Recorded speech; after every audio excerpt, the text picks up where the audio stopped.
Good morning, good afternoon, wherever you are in the world of YMCA. Thank you for coming back for our second run of Heritage interviews. And today I'm joined by a YMCA Europe legend and a good friend. And we're going to spend the next hour going over a little bit of his journey and his life and some of the things that he did during his time in the leadership of YMCA Europe. So you can hit pause. You've still got time to go and get yourself a coffee or a drink and then come and spend an hour with me and Ed as we go on this journey through European YMCA heritage. Ed, how are you? Good to see you. Thanks for joining us. You're welcome, Eddie. Good to see you.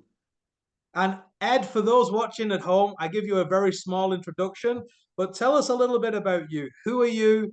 Where are you from? What have you been doing with your life? Just give us a short introduction to the man, Ed. I'm Ed Eggink, the hard G, as a Dutchman. I'm from the Netherlands. I was born in the central part of our small country. I'm married with Annie. I met Annie in the YMCA, by the way, in our National Conference Center, the Ernst Sillemhoeve. You probably have been there. And we have one son. He's married and has 3 daughters. So I'm the proud grandfather of 3 wonderful young girls. That about my personally. I now lived after having lived in different parts of the country, again in a small village in the central part of the Netherlands. So Ed, you said that you met your wife in the YMCA. Tell us a little bit about how you first got involved at the YMCA. I'm presuming it was either a local or national level in the Netherlands. Tell us a little bit about that. I grew up in a very small village, as said, in the central part of the country. And at one time, some friends of the primary school where I was at that time, I was 11 years old, said, "Why are you not joining us on the Saturday evening in a small building near the church, the local church, and have some fun? It's nice. It's a club." And I went there. And we really had a lot of fun. I had no idea that it was part of the YMCA. It was a group of young people, and at a certain moment you are invited to become a leader, and then you get in the local board, local YMCA board, and then you get aware that there is more than just our local club. Outside the village, people working and doing the same kind of things, being part of a larger organization.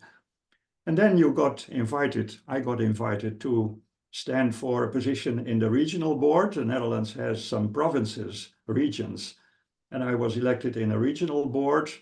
And when I got married and moved to another part of the country, they really quickly find you. And I was invited to get into the regional board in that part of the country. And from there, I was president there, and that gave a position in a national YMCA board. To make a long story short, I was elected in the executive board. I was elected as vice president. From there, I got the relation with the international YMCA. But at a certain moment, I stopped my YMCA board work in the Netherlands and became appointed by the National Council of Members as an honorary board member. So I thought this was it. This was the YMCA. And then a few years later, people from our international committee invited me to stand for treasurer of YMCA Europe. And I said, you can get me for any position in any board, but not as treasurer. And they convinced me and said, consider it. I had a conversation with Peter Posner, who was the treasurer of YMCA Europe at that time. And Peter said, you don't need to know anything about bookkeeping and things like that. There is a staff in the office and they are excellent. You have to deal with the policy issues and the translation of policy into finances, etc. So I became treasurer of YMCA Europe. I was lucky there was no other candidate, so I was elected. Apparently, it's not the most favorite position. Uh, so I have done that for 8 years. Hmm. And after those 8 years, I was invited to stand for president. Um, and that was a kind of a unique situation because there were two candidates for president at that time, which did not happen before. The other one was Olga Lukina, now a respectable staff member of YMCA Europe, but at that time a volunteer from Belarus. I was lucky to get a majority in that election, so I became president of YMCA Europe. But before that, I was elected in the board of the World YMCA. And as a president of YMCA Europe, you have automatically a seat in that board. So I was also 6 years in total member of the executive committee of the World Alliance. And yes, at a certain moment, your hair gets gray and you have many more birthdays. And but Yeah. when you are touched by the virus, you can't get rid of it. So I'm still active in the YMCA. Yeah. And that's great, Ed. And for those watching that are perhaps wondering about themselves, about going for some kind of governance roles or executive roles, just tell me a little bit about what's it like on those election campaigns? What's it like in terms of trying to hustle and talk to people and secure votes? You said it was between you and Olga, and that must have been quite stressful. Talk to us a little bit about your approach or the YMCA Netherlands approach, because um, you know, as you said, it was close, and you did have the enough people to put you through. But what was that process like? Um, the process was the same in all elections where I've been standing for as a candidate. There was not a specific approach in the situation you mentioned, um, where Olga was also a candidate. Um, I think in that particular case, the fact that I had been treasurer for 8 years gave me a little bit of an advantage. Hmm. Olga had the big advantage that she was young and enthusiastic. Not saying that I was not enthusiastic, but uh, no, but I do not want to compare that. Hmm. Um, the real campaigning took place at the World Alliance level. Um, in in Europe, people know each other, and especially after having been 8 years treasurer, people from national movements knew me. National general secretaries knew me, so they knew what my capacities were and what my mistakes were. So it was up to them. But at the World Alliance level, a lot of politics is involved. And there, the Dutch delegation did a lot of campaigning. They were all over the place with pamphlets, with pictures of me, and they really campaigned for me. And I was lucky to be elected at that time. And it was quite an interesting experience to be in that board for 6 years, because being in a board at the World Alliance level is absolutely different compared to being in a board on the European or national level. Uh,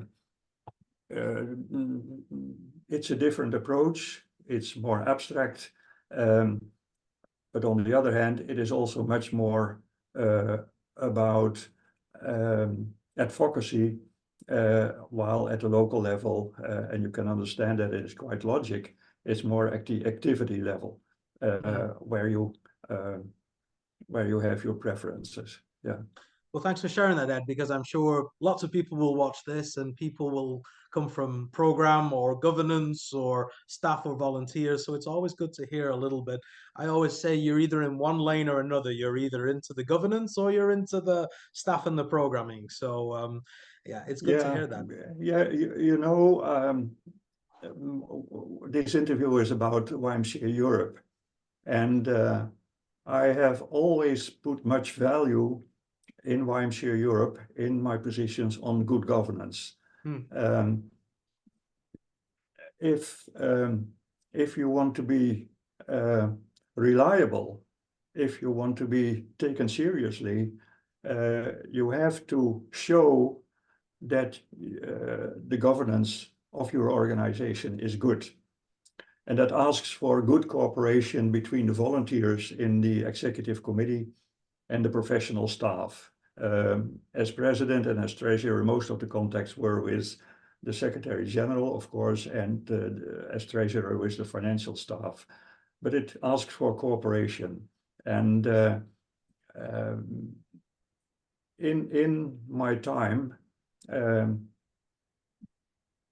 and working on good governance is mostly done internally. People outside the board and outside the staff don't see that so much. But in the time that I was treasurer and president, we have improved the internal regulations. We have made a system of salary scales. We worked on a new contribution system.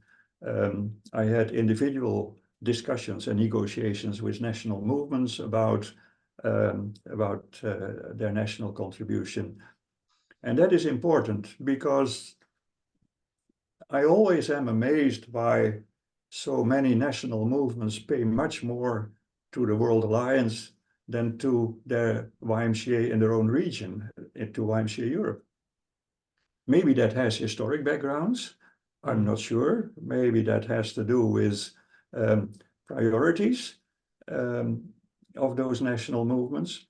But for me, it was important to show the value of the work of YMCA Europe to the members.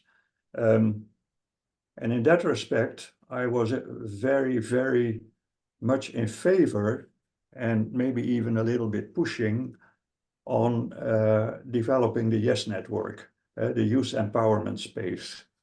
If there is one place where you can show the value of the organization, then it is when you can attract young people who are the future leaders locally, nationally, and internationally.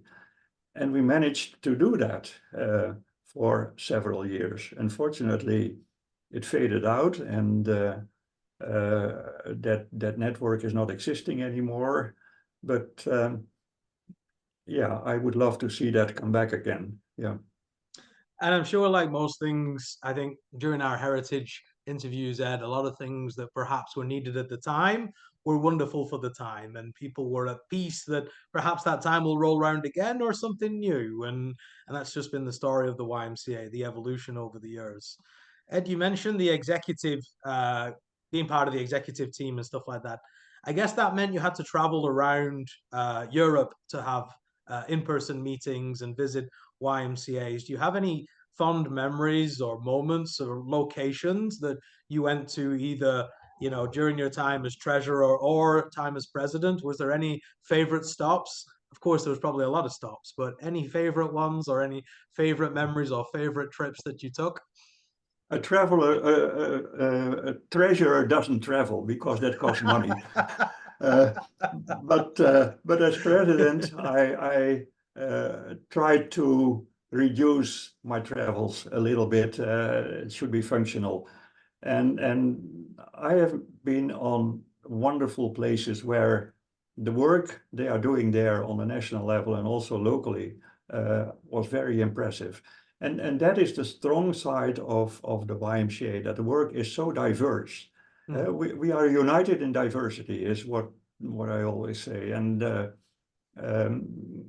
it is so inspiring and challenging also when you see what people in a local YMCA in Belarus are doing, what people in Denmark are doing, what people in Portugal are doing, what people in Malta are doing.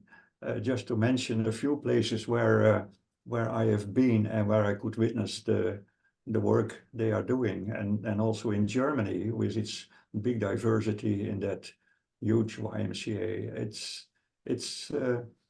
That gives impressions which I never will forget. And when you look at the current geopolitical situation, where in some places the work is strongly affected by that situation, it gets even more impressive.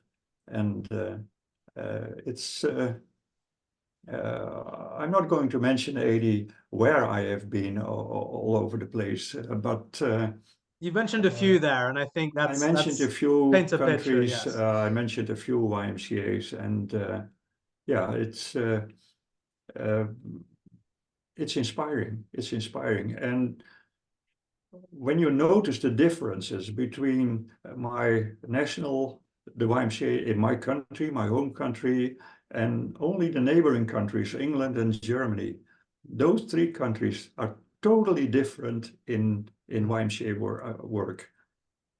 And that's the nice thing of our organization, of our movement. And on the executive level, you have to find a kind of common denominator to stimulate all those different appearances of the spirit of the YMCA, and that's interesting. Yeah. Well, I have on my notes here, Ed, that you also managed to meet with the president of Malta, and I'm presuming that's when you were over there doing some YMCA Europe meetings and obligations, or maybe executives. But do you want to shine a light on that? And this is people watching. I think sometimes in the YMCA we take these things for granted. Average members or normal people, whatever that means. It's that access that I think the YMCA has, which is a different level all over the world, not to mention in Europe. So you want to share a little bit about your meeting the president of Malta? Yeah, that has a history, Adi. In the executive committee of YMCA Europe, and also before in general assemblies, I met with Tom Cousins. Tom from Malta, a very inspiring person, and we spoke often about the work in Malta and well, the challenges they had, the challenges we had. And in the Netherlands, I was at that time in the International Committee. And that International Committee had every second year a fundraising campaign for YMCA work somewhere in the world. So we had a fundraising for money to buy a van for YMCA in Cape Town so that they could bring children from the poorer areas into the YMCA. So we bought a van for them. We had a fundraising in Colombia to how do you say that, renovate the community center of the YMCA there. And I said at a certain moment, we also can fundraise for a project in Europe. It is not necessary to do it always in Africa or Latin America or Asia. Let's look in Europe where the needs are. And then through Tom, I got the idea to fundraise for the homeless shelter in YMCA Malta. And we brought 20,000 euros. I led that campaign, and we could refurbish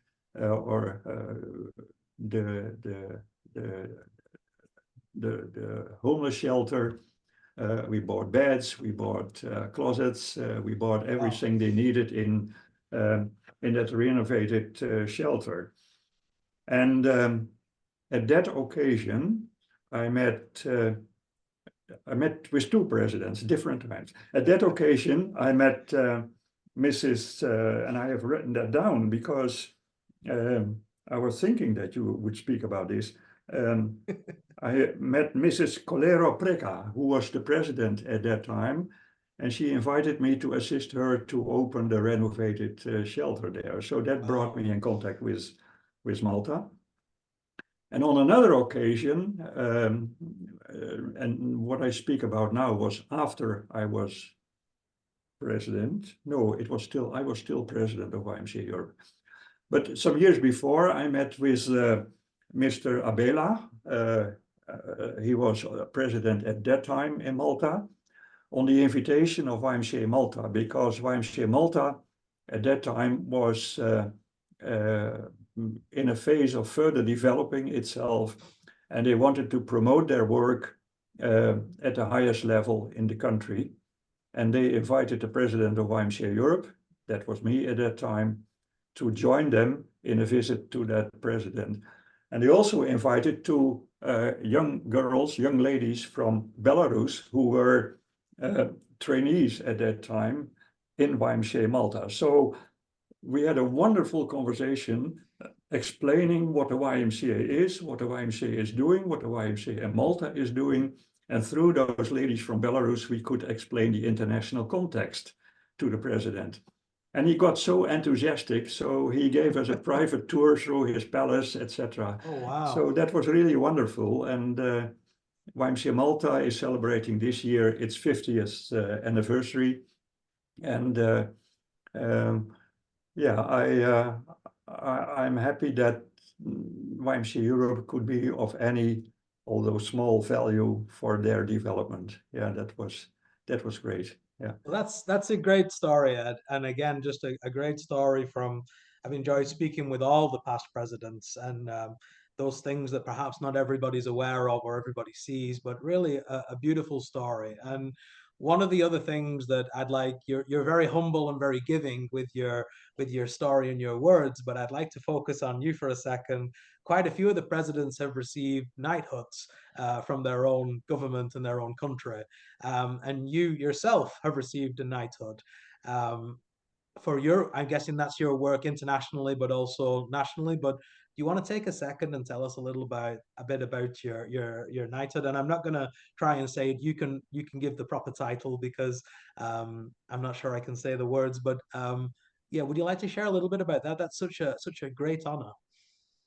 Yeah, you know, Adi, in my voluntary work, and you use the word humble, I have always said, when you are a volunteer, you don't need to be rewarded. You do it from your heart, and you do it uh, with enthusiasm, and that doesn't need to be rewarded. People you work with, they will recognize, but why those public recognition? But you know, when I got that order from our king, I was really proud. It was Wow. in a plenary meeting of the Council of Members of YMCA Netherlands, and I was called on stage, and as a big surprise, and my son and his family lived at that time in Milano in Italy, and all of a sudden they entered the door. It was all kept secret for me, but yeah. So that was a good no. But I received that for different situations, for the YMCA work in the Netherlands and also internationally, but also for my work as chair or president of a association of primary schools in the city where I lived, and also because I developed a training course for civil servants about decision making in Europe, in the European Wow. Commission. And I managed that course on an international institute in the Netherlands. And those things together um, were the reason that some people proposed to our government to give me that order, Knight in the Order of Orange Nassau. It There is it is. somewhere in a box Fantastic. in a closet, but it's very nice. And Well, congratulations, Ed. I mean, that yeah, is well, absolutely fantastic. it was in 2013, so some time ago. But it it was appreciation for also for my YMCA work, and it was supported by YMCA Europe. It was supported by the World Alliance. It was supported by the National YMCA. So I'm yeah, that made me yeah, proud. Yeah, It should. It should. And yeah. Ed, here on my notes as well, I've got and also quite a difficult thing to do during your presidency that you had two new members during your time as president enter YMCA Europe. And unless I'm wrong, we have Portugal and Kosovo became members of YMCA Europe. Um, and again, just talk us through that. This is, YMCA Europe's 50 years old and kind of has its different areas, its boom times and its not so boom times. But it must also be a good feeling when you're able to bring a new country into the family or into. Yeah, yeah, yeah. I always paid value to the fact that not only the Secretary General or the staff, but also the board members should know their members, the member movements. And as a treasurer, as said before, I was in personal contact with national movements about national contribution. Um, and as president, I noticed that YMCA Portugal was in trouble. There were some difficulties in those times. It disappeared from the stage, and at a certain moment, YMCA Setúbal, they initiated a new YMCA Portugal. But when you apply for membership of YMCA Europe, and this is part of good governance, you need to fulfill criteria, the criteria which are mentioned in the Constitution. And one element in that is that a national movement, if it wants to be a member of YMCA Europe, it needs to have a democratic structure and a constitution reflecting that. And I assisted YMCA Portugal in setting up that constitution, and I was very pleased to welcome them as a new member after that process. The Kosovo was a little bit difficult situation, and you know that in person. Um, long ago, well, there were different organizations in Kosovo calling themselves YMCA, and we supported the YMCA where Luca was the general secretary. You know her, and at that time I assisted in giving advice for the constitution from that same principle as with Portugal. We reflect the democracy in the organization in Kosovo. I could advise Dorina to insert some elements reflecting that very clearly. And as far as I know, it was taken on board, and we could welcome Kosovo in 2016 as a new member. But in 2016, we had a General Assembly in Spain, and the Spanish authorities did not give a visa for Dorina and her delegation to come to Madrid. So the real welcoming as a new member, it took place at that time, but welcoming the delegation from Kosovo in person was a few years later.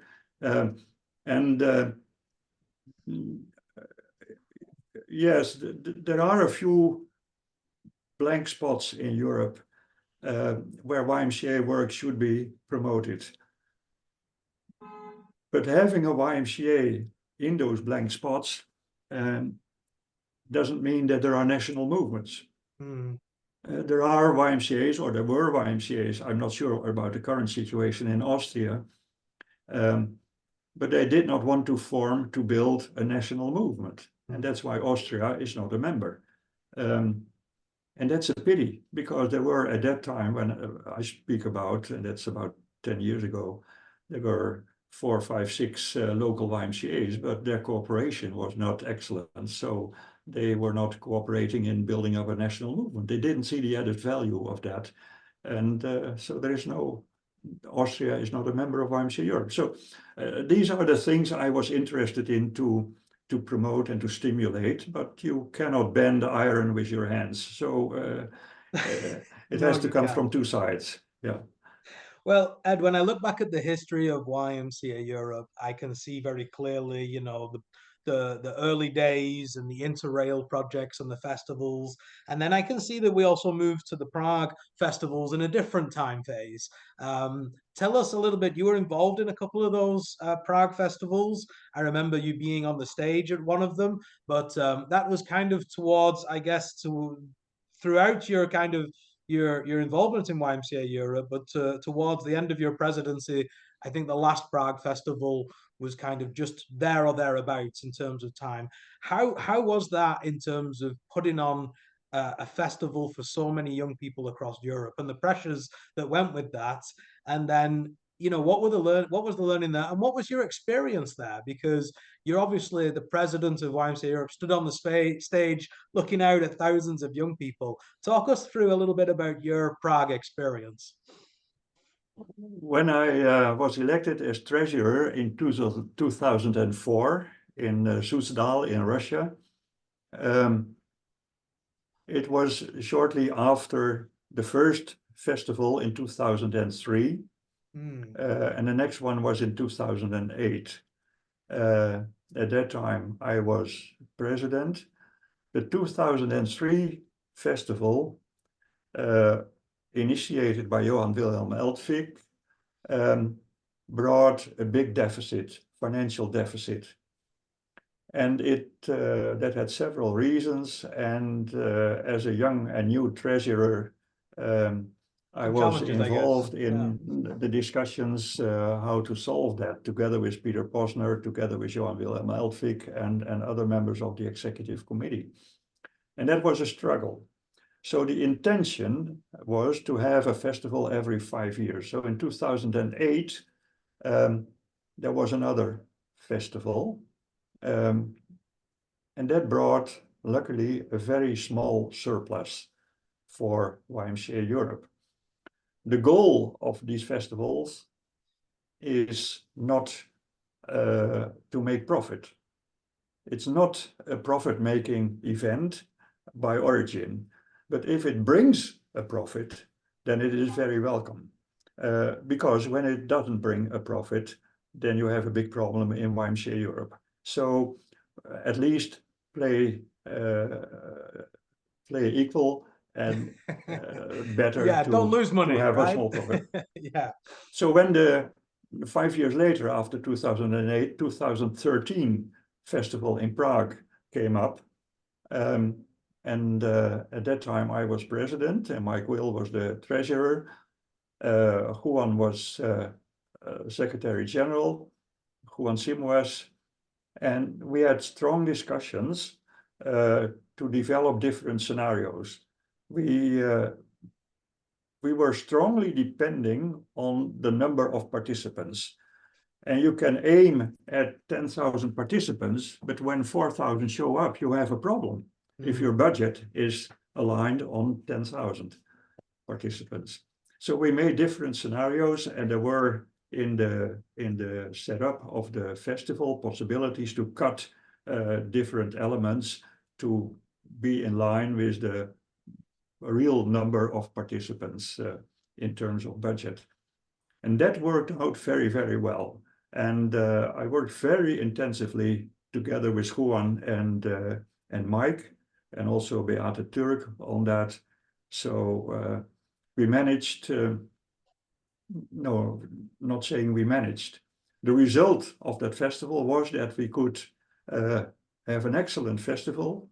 There I was on stage, singing the YMCA song, jumping around together with Juan and other, Kerry Riley and other people. But the surplus was excellent. It was 200,000 euros at that time. It was not at the cost of the program, because we had a good program. The program was fully implemented, but the financial management in total, with all people involved, was very good. And half of that surplus went into the George Williams Fund. I come back to that later, probably, and that was a kickstart for that fund. The other half went into the operational reserves of YMCA Europe to have a little bit more flesh on the bones, so to speak. But those festivals are important. After 2013, there was no new festival in the way it was organized before.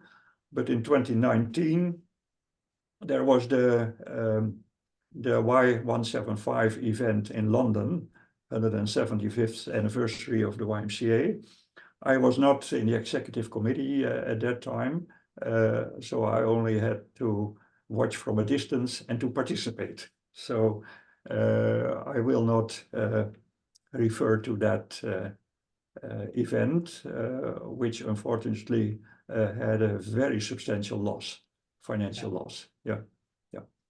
But I think, and come back to your question, and not only to talk about finances, is that such a festival where you see kids from Georgia coming up, no one speaks one word of English, but they have fun and they play with other kids and young people from other countries.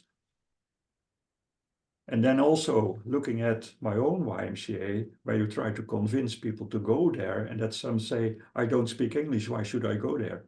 I say, no, the fact that you don't speak English is just a reason to go there, because you can communicate, and you have hundreds and thousands of people there who also don't speak English. Yeah. So many countries in Europe don't have English as a native language. And that is exactly the reason why you should go over that threshold and join other young people from other countries. It's a mixture of cultures, and there you really discover that we are united in diversity. And that's my driving force. Yeah. I love that, Ed. Thank you for sharing that. It's a Yeah. really great story. You've touched upon a little bit about some of the difficult decisions behind, mission over money, or at least breaking even, and or not losing too much. I have here on my notes, and I'm sure you were involved in the office move to Brussels. So for those watching, the seat of YMCA Europe has moved around every so often, and that's usually dependent upon where the Secretary General sits. But I'm guessing, Ed, you was involved in some of that decision making and that Brussels move. Do you want to share a little bit about that? It's not always easy decisions, are they? Yeah, it's I entered YMCA Europe when the seat was already in the Czech Republic. Before that, it was when Dolveder was the Secretary General, it was in St. Gallen in Switzerland. And when Ego Slopianka was the General Secretary, it was in his home in Germany. But the office in Czech Republic, in Prague, was a very good move to go there after the fall of the Berlin Wall in 1989. YMCA Czech Republic recovered. They got the building back, and in that building was space for the office of YMCA Europe. So that was really a good move to go there. But as time develops, you see that most of your contacts and your relations as a European movement are with other organizations, governmental, but also youth organizations who have seats in Brussels. And that was one big trigger. If we want to cooperate more with those organizations and with the institutions, governmental institutions in Brussels, it would be better to have a seat in Brussels. And it was a very long process to get there, because not everyone was enthusiastic about the idea of leaving Prague. And then you see that some sentiments and politics also come around the corner. But we took time to familiarize the members with the idea. And we had a workshop in Estonia at the General Assembly, where we had very good discussions with national movements about the need to move from Prague to Brussels. And that happened. And personally, I was much involved, because I lived at that time in Maastricht, which is 1.5 hours by train from Brussels, in finding a good office place and doing the talks there with the managers of the building, etc. So we ended up in the Mundo J building in Brussels at the current address, Rue de l'Industrie, where plenty other national European youth organizations are seated and settled. So that at the end, it was a very good move. Yeah, yeah. Good. And like we say, when I worked at one of the YMCA's, we used to say it's not all crafts and laughs. Like sometimes people got to put themselves in a position to make these big changes that are going to be, the next decade, 2 decades, 5 decades. They're gonna just set the YMCA into a different track. So well done for that, Ed. It's nice to hear some Yeah, of these stories. but it is still in development, AD. Staff of YMCA Europe, and you know that works decentralized. Um, but for some positions, it's more efficient to have staff in Brussels, in the office, to have the direct context, to be able to open a door when someone knocks on it. And that needs to be improved further. And I'm very happy that process is still going on. Yeah. So I think when we've done some other interviews, Ed, we've spoke a little bit with people about their passion projects or something that's very close to their heart. I have here, and I could be wrong, but the work with refugees and asylum seekers is something that's been very important to you and something that you've really had a driving force behind. Do you want to talk a little bit about that? Because I think that's really key work that doesn't always go, how to say, it's not always front and center of YMCA presentations, but is absolutely vital to what some YMCAs are doing and the changing lives that we talk about in the YMCA. Yeah. As I said, I have several birthdays, so I remember the time that the World YMCA had an advisory role in the United Nations, specifically on refugee work. And there were staff persons in Geneva in the office dealing with refugee work. But at a certain moment, that faded out. And YMCA World lost that advisory position at the United Nations. Then it was 2015, the war in Syria started. And lots of refugees came into Europe, many refugees. And then I said to Juan, we should do something as YMCA on that situation in such a way that our members in the different countries are faced with a growing population in their communities. And by nature, the YMCA has a role to fulfill. Mm. So we initiated that in 2016 with a conference at Ernst Wilhelmshoeve in the Netherlands, where I guess it were about 75 people from 19 or 20 different countries came together, explained what they already were doing for refugees. And not only refugees from Syria, but also from Africa. And there was already ongoing work with refugees, but it never stopped, but it was a little bit hidden. It was silent. And through the war in Syria, it came all of a sudden up again as an important issue for YMCA work. And in that conference, local people that work with refugees, national people, they told about their experiences, their programs, how to cope with cultural differences between people coming from Syria or Africa and landing in a village somewhere in a Western European or Northern European country, how to cope with that. So we came up in that conference with recommendations for YMCA Europe as well as for the World Alliance. The World Alliance was represented there too. And one of the recommendations for YMCA Europe is to pay more structural attention to this type of work by building up a working group, a network of people involved in this type of work. So I was invited to chair that group since 2017 or 18 when the executive committee took the decision until December last year, December 2025, when I finished and handed over to Dolores Tarafeta from YMCA Thessaloniki in Greece, who is now leading the group.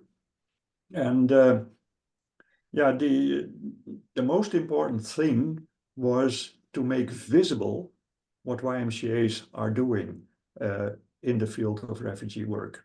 So we developed a database with approximately 150 projects in Europe. Later on, when the war in Ukraine started, there was a separate but similar database built for projects with refugees from Ukraine. And altogether, a couple of hundreds of projects carried out by YMCAs in Europe were registered.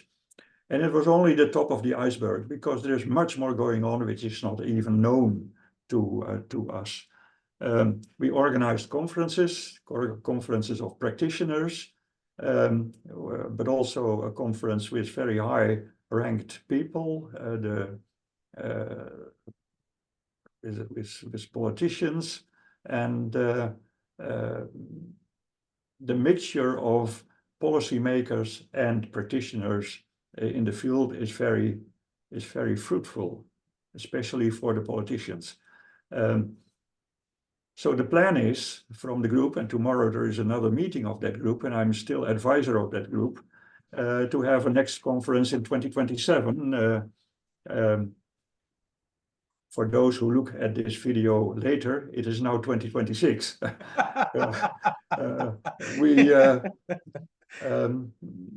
So we continue to bring practitioners together to advertise the work of YMCAs in Europe, doing work with refugees, because it's important for them too, in their relationship with the governments. YMCA Europe has adopted unanimously a resolution prepared by this refugee group in its General Assembly in 2024 in Greece, where we ask the YMCAs in the different countries to be aware that refugees are treated differently. It depends in the treatment of refugees by governments and by local people very much on where the refugee comes from. And in our view, all are human beings, and not for fun coming to your country. The ones that come for fun are discovered very quickly. But most of the people who are really refugees are in need, and they need support. And then we, as a working group, identified, and the General Assembly approved that from that perspective, there is no reason why refugees should be treated in a different way. And that is related to access to work, access to education, access to healthcare. Why are refugees treated differently when they come from different countries? Question mark. So that was the point. And I really hope that this resolution adopted in the General Assembly will still get attention from the national movements, so that they can think about that also on the local level. So this motivates me to answer your question, to work on this from a governance point of view. I am not standing with my feet in the mud. I'm not directly working one-to-one with refugees, but I try to facilitate also those people in the working group that are really working with their feet in the mud and working with refugees and doing the practical work. So that's my role in this, Edi.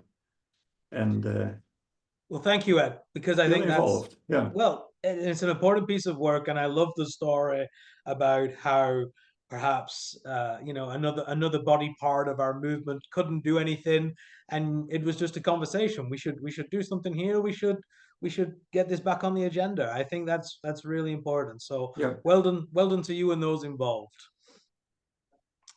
I'm going to just change slightly. You've spoke a little bit. You touched on it earlier about the George Williams Fund, but I'm going to ask you. You are a great champion of giving and supporting, but also tightening the belt when it's needed, and all that kind of good financial housekeeping that comes with running a good NGO. That's come very apparent during this interview. you want to talk a little bit? You touched on it earlier about establishing the George Williams Fund, but also launching the Friends of YMCA Europe fundraising. I know that those are Yeah. also things that are really key and important to delivering mission. You know, mission takes money sometimes. So Yeah. over to you, Ed. Well, tell us a little bit about the George Williams Fund and the Friends of Europe.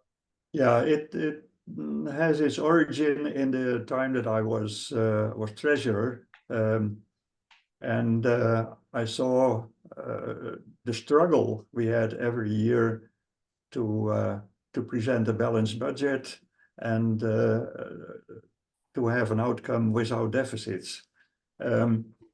The funding of YMCA Europe, and that is still the case, is for a relatively small part done by the national contributions from the members, from the national movements of YMCA in Europe. The rest of the funding is mostly project-based. So the applications for funding going out to the institutions like the European Union, but also the Council of Europe, European Youth Federation, and whatever organization you can mention, is always project-based. And that's good. And those applications grow in seriousness, in quality, and the result is also the same. There is good result and very positive reflex from the funders to the projects YMCA Europe is delivering. But the funding for YMCA Europe as an organization is very limited. That is an administrative grant from the European Commission, and every couple of years you have to renew that and you have to show what you're doing, and then they decide whether or not you get a certain amount for your organization, for the secretariat, for the salaries, for the general costs, the building, etc. And that's very vulnerable because it's all based on political decisions, and political decisions can change. Yeah. So don't be surprised that at a certain moment nearby or in the far future, that system changes. So the thinking was at that time, we need to build up a kind of reserve so that we are able to manage a part of our organization by own financial means, not influenced by institutions and grants, etc. And then we started, but there were examples in many countries, in Germany, in England, in the US, but also the World Alliance, where they had endowment funds, where you put money in, that invest you, there you invest that money, it grows. It can also sink, but mostly in the longer term, it grows. And with the revenues, you can do whatever you want in the organization. And then you have created funding by yourself. So the idea was we develop an endowment fund, and by all means, we mentioned it the George Williams Fund in honor of our founder. And we started from scratch. The executive committee said, good idea, but we have to build up a basic capital first before you can invest that basic capital. You have to build a house before you can live in it. We got 500 euros from the executive committee and we started advertising. There were people that had a wedding anniversary and they collected money with their guests. There was a YMCA person who got minister in a church, and in that service where she was inaugurated, she collected money, and that money went into the George Williams Fund. Another couple got married, and they collected with their guests some money. So very valuable personal input from people who believed in this mechanism. But that goes slowly. And then it was a big impulse when we got a part of the surplus of the festival in 2013. I spoke about 100,000 euros before, into that George Williams Fund. That made it grow, and that gave input, gave enthusiasm. But still, the growth went very slowly. All the money in there was not invested at that time. It was not enough to invest at that time. So it was lent out to cover the deficit of the YMCA 175 event in London. And that returned step by step. And in December 2024, the executive committee said, okay, we believe in the George Williams Fund, in building up that endowment fund for the benefit of the organization itself.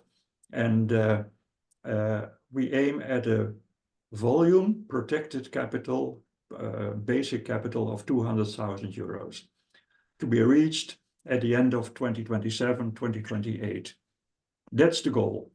How to reach that? Because we needed an additional 90,000 euros to reach that goal. So we started several mechanisms. One of them was the Friends of YMCA Europe campaign that started in May 2025 in the General Assembly. And in that campaign, we approached individual people, not national movements, but individual people. If national movements want to join, they are very welcome. But the aim is at individual people at the local level, national level, wherever, who believe in this and want to support. It's now, April 2026. So in almost 1 year, we have raised 27,000 euros. And we are on course. So when you want to raise 90,000 in 3-4 years, this is a good start. The difficult part always follows. It's easy to get the low-hanging fruit. You have to to continue.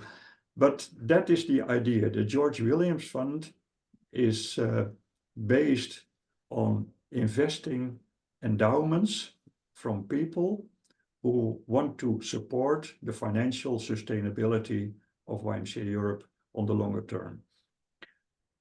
To give an example, if we could have invested 200,000 euros, what the executive committee decided as our goal, in 2024, we invested at that time already a little bit of the available basic money. If we could have had 200,000 invested in 2024, we would have been able to donate 20,000 euros to YMCA Europe for activities or for paying partly a staff member or whatever they want to do with it. In 2025, we would have been able, because the value of the investments was a little bit lower, the return on the investments. If we would have had the same in 2025, we could have donated 14,000 to YMCA Europe. So in 2 years' time, 34,000. So this is the perspective, but it is work on the longer term. And it's like in politics, some people don't look longer than 4 years or 3 years, and then they switch to another position. But this is we started in 2012 with the idea. We are now in 2026. We still have 60,000 to go to reach the 200,000. And if we are there, when we are there, we can each year donate money to YMCA Europe. And well, it's a great example. That money, that basic capital is absolutely not spent for activities or whatever daily operation of YMCA Europe. And this is also what motivates donors. I got a letter from one donor who gave a very substantial amount of money and said, like someone else said, if we knew that it would have gone in the operations, we would not have donated this sum. But because the investment always stays alive, the donation always stays alive, it is a good perspective for the future. And so this is the basic idea of the George Williams Fund, and I'm still active in the fundraising group of YMCA Europe, which is a couple of board members plus the Secretary General who developed together. Another element for the George Williams Fund is that there is an agreement to annually donate a part of the surplus of the accounts, part of participation fees for events, all kinds of ideas are there. In the General Assembly next month in Malta, there will be an auction. We will an auction of different goods that national movements bring, and the revenues go into the George Williams Fund. So there are all kinds of fundraising initiatives to let the fund grow. And I think, Ed, you've demonstrated pretty well that sometimes in a big old movement like the YMCA, it can take a little bit of time to get to where you want to go, or the buy-in, or different players, or different actors, and exactly what you say. Do you have those 6-month thinkers, or do you have those 100-year thinkers? And it's good to hear from some of your stories today that you're a longer-term thinker and in good hands. I think historically wise, Ed, if we was to talk now, my last point in this section before we get on to some people and a little bit of people that you want to shine the light on is, we had a great interview with Jan and Peter, and they mentioned the opening of Little Mishel and the key still being wet at the day of the ribbon being cut and the opening. And we've not really touched on Little Mishel too much within the heritage range. But I'm wondering if you want to just talk a little bit about, I know you was kind of involved in maybe not the opening, but the came into the closure of it. And these are not all supposed to be sad stories, but I think they're supposed to demonstrate as a movement. And I think you said it best earlier. There's a time for everything. And maybe the time is now, and maybe the time moves on. But as we both know from YMCA Europe history, one of the big ideas in European history was always to have kind of a training center, a place that we would go to and be our own and bring people. And we did that through different parts of history. But I think Little Mishel and that journey was supposed to be our forever home. And it didn't quite end up that way. And that's not to be negative, it's to be grateful for the journey and the process and the memories along the way. But do you want to take us through the kind of the training center of Little Mishel, the kind of it be an operation, and then just kind of where we landed and why this interview is not in Little Mishel today? It's online. Well, I was at the start of the training center too, not the initial start, but the opening in 2006. And it's really a beautiful place. That renovated brewery in near the castle in Little Mishel, heritage, UNESCO heritage place. It's a beautiful location, and the plan was to have our General Assembly annually every 2 years there. And in between different working group meetings, committee meetings, training activities whatsoever. That was the plan, and that was an excellent plan.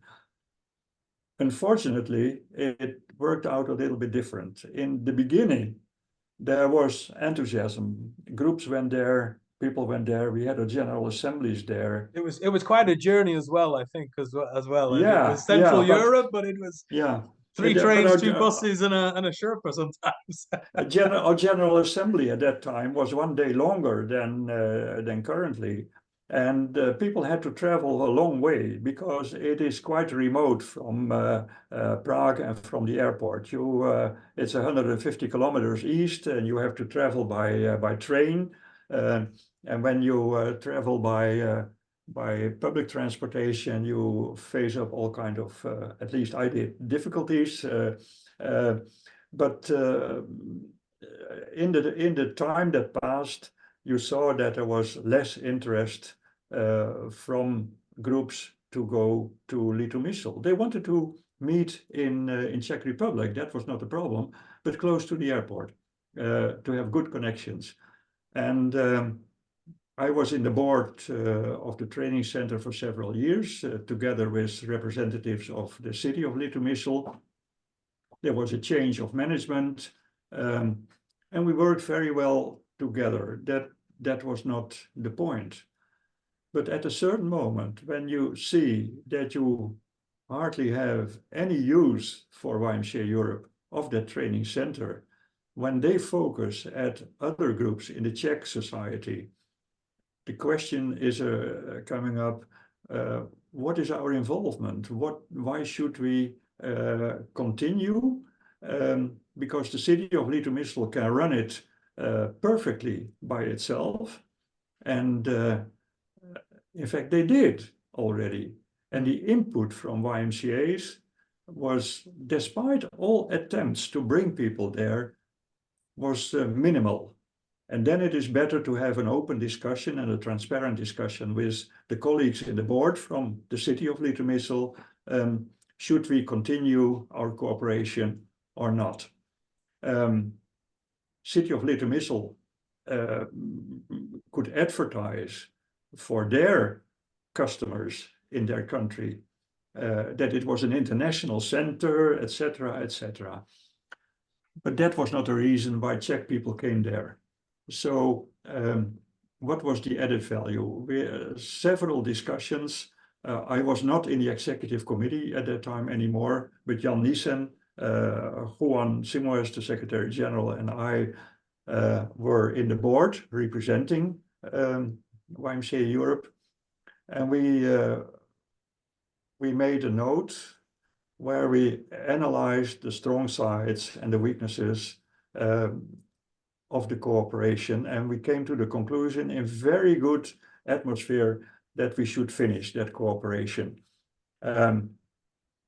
We had invested in that center, and then the discussion came up,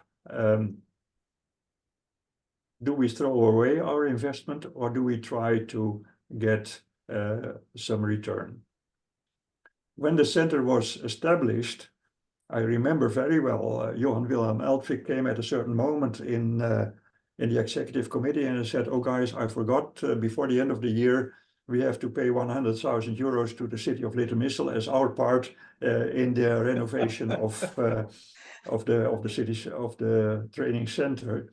And at that time, we started a fundraising campaign where we sold rooms and beds and chairs, and we raised 60 or 70,000 or 80, I forgot, thousand euros.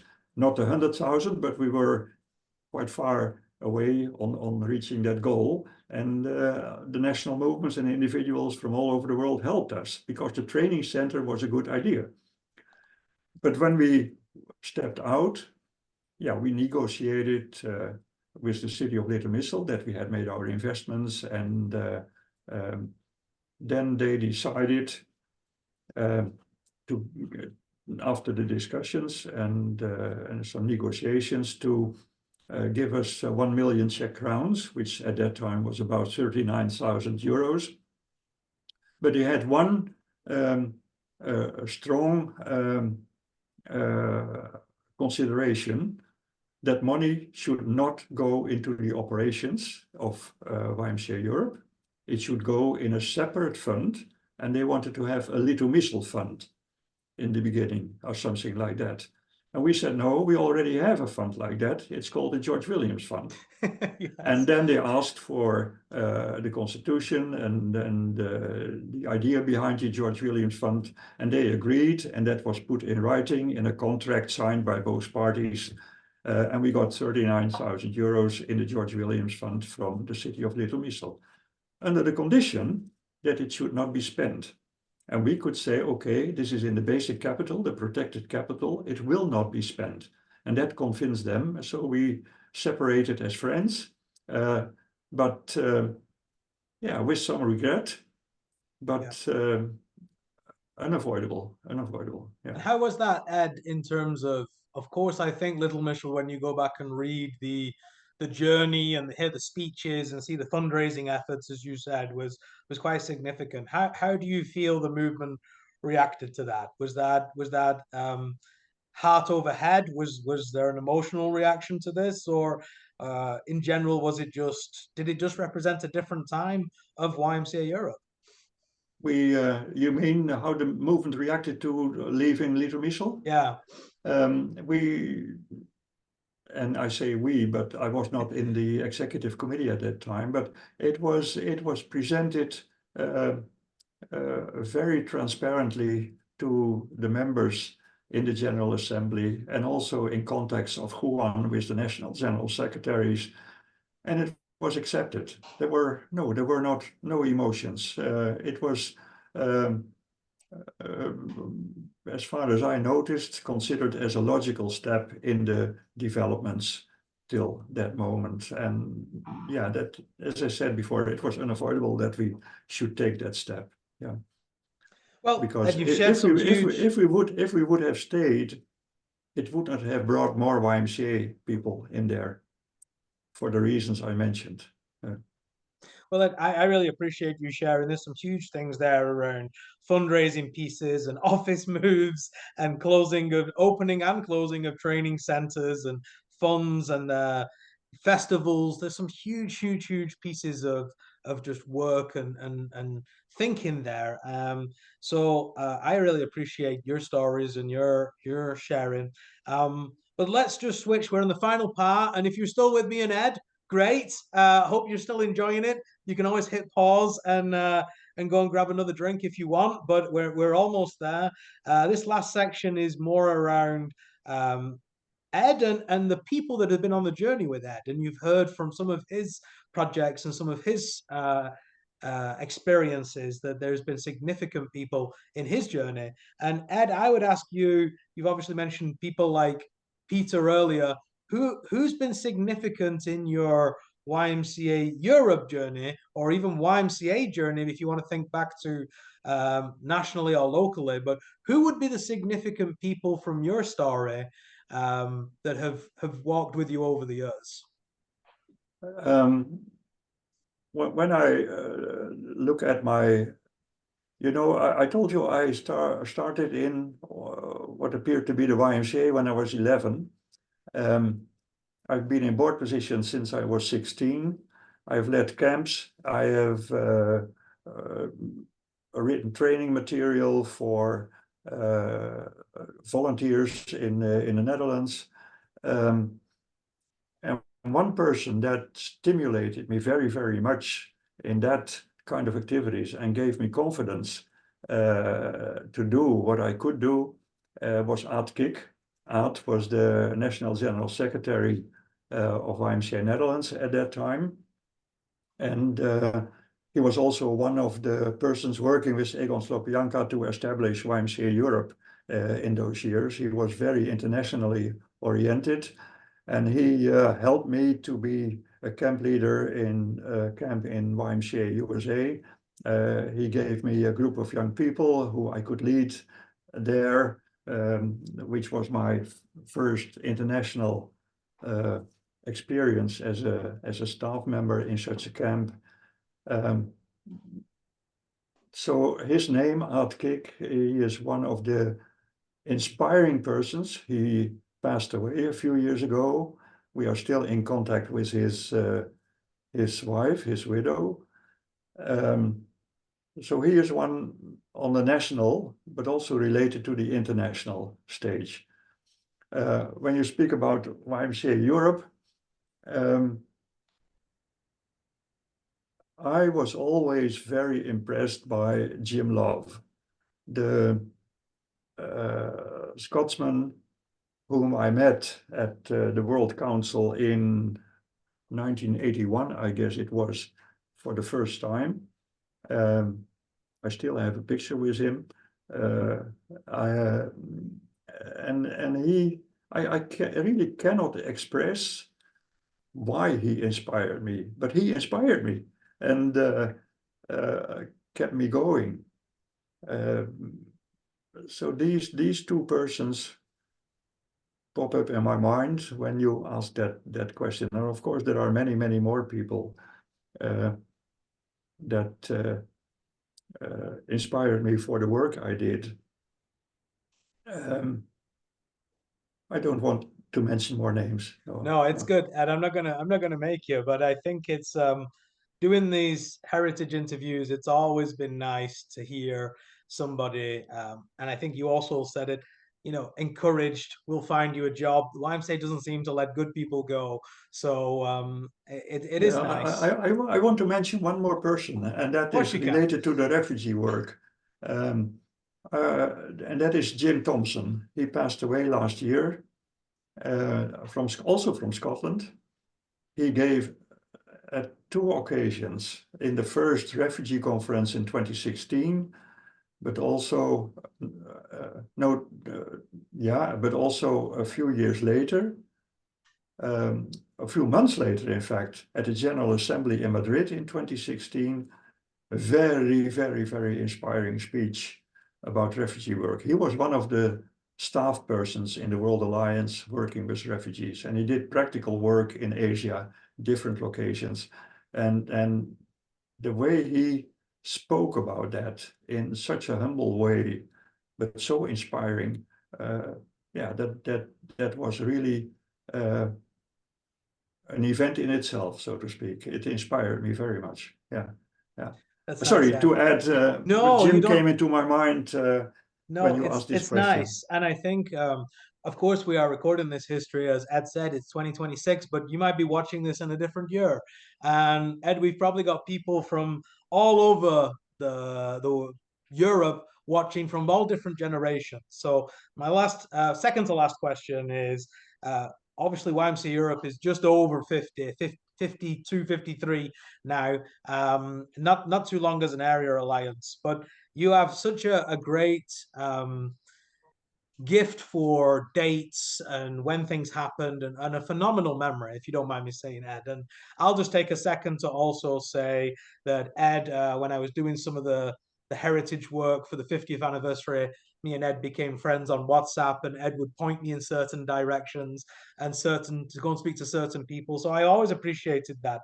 But Ed, for those new viewers or those old viewers, who do you think, when you look back at the 52, 53 years of YMCA Europe, who would have been significant in that perhaps doesn't get the credit they deserve or does not get the mention that they deserve? It's always, I feel it's always the presidents or the secretary generals, and rightly so. But who else could we shine a light on today in our last few minutes together, who have been significant in that European journey? I don't like to put people on a pedestal. No, Egon Slopianka, Mr. Europe. Mr. Europe, not only as a founder of one of the founders of YMCA Europe, but also as a person. When you speak with him, you could learn from his wisdom. He passed away, so we cannot speak with him anymore. But that person too, yeah, you grow with the people you meet. Love that. And saying that, is there room for another short input? Where I learned a lot as leader in the YMCA. Well, sure. And I think Ed, my last question was, would you like to finish with something, a story, a memory, or anything from your journey? And I think that Yeah, brings us perfectly to the end. So we would love to hear that. you know, in governance and in leadership roles, also in leadership and activities, you have to learn, and you learn from mistakes. And there is one particular story which is not an obsession for me, but it was a learning experience I will never forget. And it happened when I was about 20 years old, if I'm right. So a few years ago. I was leader of a local camp. I brought a group of 60 school kids, young people. We went by bike 30 kilometers to a tent camping facility of YMCA Netherlands, not far away from the village where I lived and where I led that group of young people. We came there and we started a barbecue, flower pot with some coal in it and some metal, how do you say that, a raster on it. And all of a sudden, one of those young girls, I think she was 10 or 12 at that time, was on fire. Her hair caught fire. It was a torch, panic all around. Because some of the leaders put some liquid on the coal because it wouldn't glow, it wouldn't burn. And all of a sudden a flash. And the lady, the young girl, she was in hospital for several weeks. Who is going to tell the parents what happened? That was hard. I involved a local minister of the church to go to the parents. She had scars and wounds all around also later on when it was healed. So forever she had the signs of that accident. Yeah. And then you learn.